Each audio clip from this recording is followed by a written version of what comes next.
নানা অনুষ্ঠানের মধ্য দিয়ে যথাযোগ্য মর্যাদার সঙ্গে বুধবার ত্রিপুরা রাজ্য জুড়ে উদযাপিত হল বিশ্বকবি রবীন্দ্রনাথ ঠাকুরের জন্মতিথি।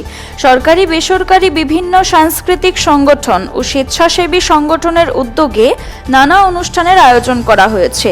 এদিন সকালে রাজধানী আগরতলার কুঞ্জবন এলাকার রবীন্দ্র কাননে ত্রিপুরা সরকারের তথ্য ও সংস্কৃতি দপ্তরের উদ্যোগে সাংস্কৃতিক অনুষ্ঠানের আয়োজন করা হয়।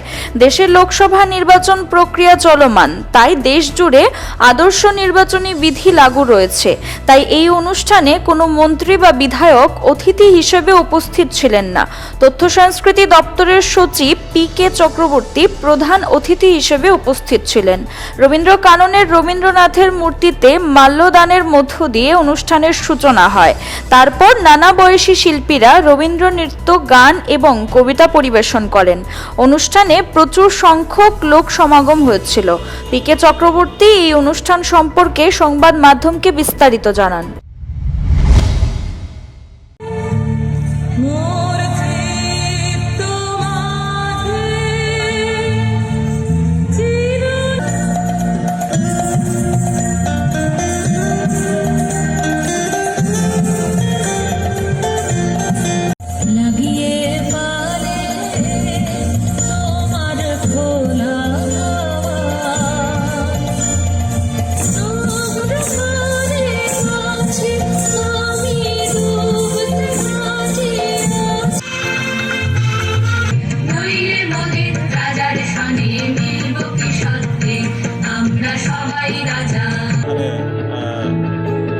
অনুমোদিত হয়েছে রবীন্দ্রনাথ আমাদের গর্ব। রবীন্দ্রনাথ শুধু বাঙালি নয়, রবীন্দ্রনাথ সকলের সর্বকালের শ্রেষ্ঠ কবি।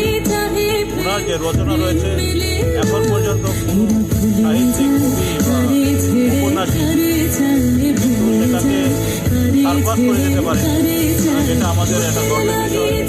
CRI TV, channel for news and entertainment.